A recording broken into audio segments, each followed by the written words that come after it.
नवी, आईंचे हे विचार असू शकतात. आई जुन्या पिढीच्या आहेत, जुन्या विचारांच्या आहेत. पण तू तर आजच्या काळात वावरतोस ना. अरे जग कुठल्या कुठे गेलंय. वहिनींना ज्यात आनंद मिळतो ते त्यांना करू दे की. बरोबर आहे श्रीकांत. अरे आवी, मी काय म्हणतो, अनुचं एकतरी स्वप्न पूर्ण होऊ दे. अरे आपल्या घरासाठी इतकं करते ती, तिला एक आनंद देऊ शकत नाही आपण? आणि घरातल्या जबाबदाऱ्या कोण पार पाडणार? मुलाकडची माणसं येणार आहेत उद्या. त्यांना परत वेळ नाहीये दिल्लीला जायचंय. तेच तर. आणि ही गेली बाहेर तर घरातलं सगळ्यांची उठबस कोण करणार आहे? एकतर माझी तब्येतच काही ठीक वाटत नाही. अरे चा, आतापर्यंत तर एकदम ठणठणीत होतीस तू. तरी पण अनु कुठेही जाणार नाही. घरात पाहुणे येणार आहेत, त्यांच्यासाठी 4 पदार्थ करावे लागणार आहेत तिला. अहो आजकाल सगळं मिळतं बाहेर. मस्त ऑर्डर द्यायची. जमणार नाही. घरी आलेल्या पाहुण्यांना मी बाहेरचं मागून नाही खाऊ घालत. आई, मी सगळं करून जाईन. मी जर हे जास्त धरून ठेवलं तर श्रीकांत समोर माझं इम्प्रेशन खराब होईल. नवी, कमॉन यार, इतका कसला विचार करतोयस? तू इतक्या कोत्या मनाचा आहेस का? नाही ना.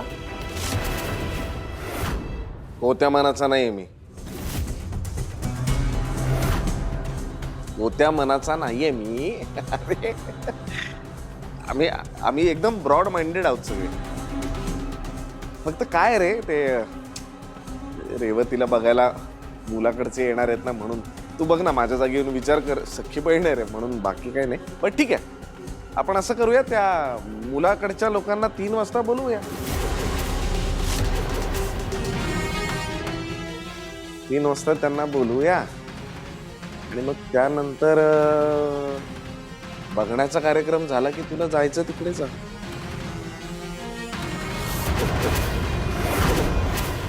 येस, उद्या 4 वाजता आम्ही रेडिओला चिकटून बसू तुझ्या गप्पा ऐकायला.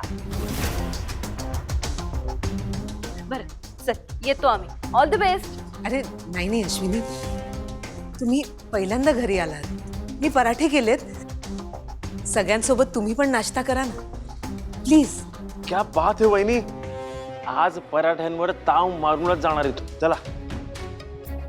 आणि हो, तोंड गोड करायला यांनी आणलेली बासुंदी पण घेऊन ये. हो आलेच. ए बस बस रे, या वहिनी बसा. बस रे. हो.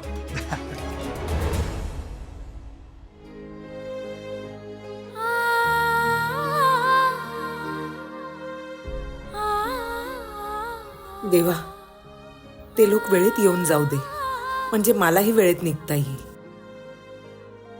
श्रीकांत भाऊजींच्या रूपात तूच माझ्या मदतीला धावून आलास. रेडिओ स्टेशनला जाण्याची संधी मला मिळवून दिलीस. माझं स्वप्न पूर्ण होणार आहे. मला मधुश्रीला भेटायला मिळणार आहे. RJ मधुश्री यासारखी दुसरी आनंदाची गोष्ट नाही.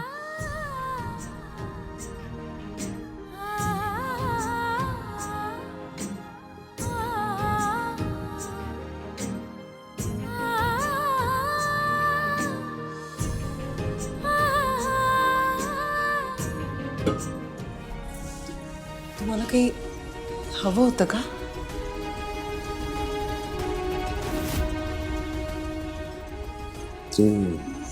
रेडिओला जाण्याबद्दल बोलायची काय गरज होती आता?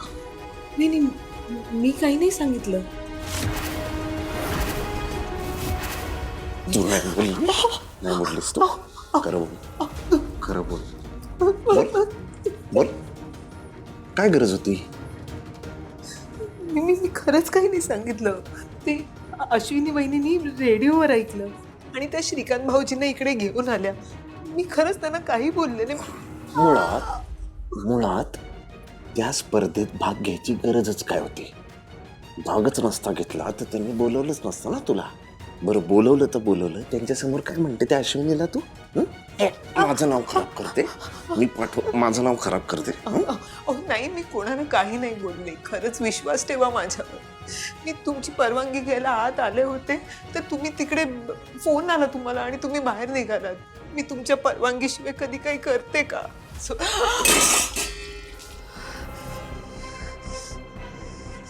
एक गोष्ट लक्षात ठेवायची हं? परवानगी दिली आहे जायला याचा अर्थ असा होत नाही चला आता आकाश मोकळं आहे आपल्याला, रान मोकळं आहे आपल्याला. हं? रेवतीला बघायला मुलाकडचे येतात माहितीये, त्यांच्या स्वागतात जर काही हायगाय दिसली ना मला,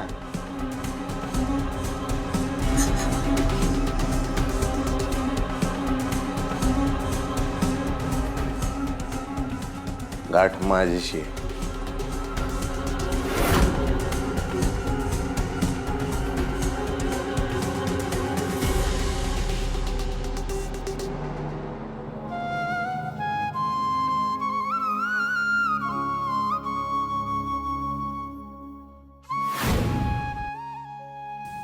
श्रीकांत भाऊजी म्हणाले म्हणून मला अविनाशनी परवानगी दिली. पण हे सगळं उद्या कसं जुळून येणार आहे काय माहित.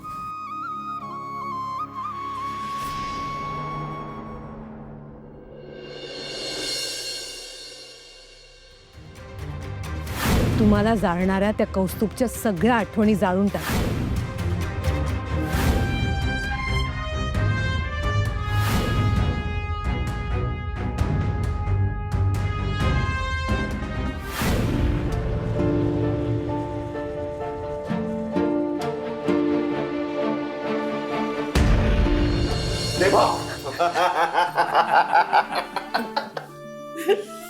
तुम्ही दोघं काय करताय सकाळी सकाळी इकडे? अरे आमच्या बहिणीची खुशाली विचारायला आम्ही येऊ शकत नाही का? प्रॉब्लेम आहे का? ए, चल भाऊ. दादा येऊ शकता तुम्ही दोघे. खरं तर आम्हाला बोलायचंय तुझ्याशी. आत्ता बोलू शकतो ना? हो बोलू शकतो ना, पण कशाबद्दल बोलायचंय? हे बघ, उगाचच आढेवेढे घेत नाही मी, स्पष्ट काय ते बोलतो. कौस्तुभचं जे काही प्रकरण झालं त्यानंतर तू इमोशनली मेंटली खचली आहेस. तुझ्या मनावर झालेल्या जखमा अजूनही भरलेल्या नाहीयेत हे कळतंय आम्हाला. जाऊ दे ना दादा. अरे माझी नाहीये इच्छा तर लग्न करायची, आणि मे बी लग्नाचं सुख नसेल माझ्या आयुष्यात. ए रेवती बाळा, असं नकारात्मक विचार नाही करायचा. अरे पण दादा जे आहे तेच बोलतेय मी. मी खरंच लग्नाची स्वप्न बघणं बंद केलंय आता. तुम्ही बघताय ना, आईने किती प्रयत्न केला माझं लग्न जुळवायचं, मी स्वतः किती प्रयत्न केला, जमलंही होतं. पण शेवटी काय झालं,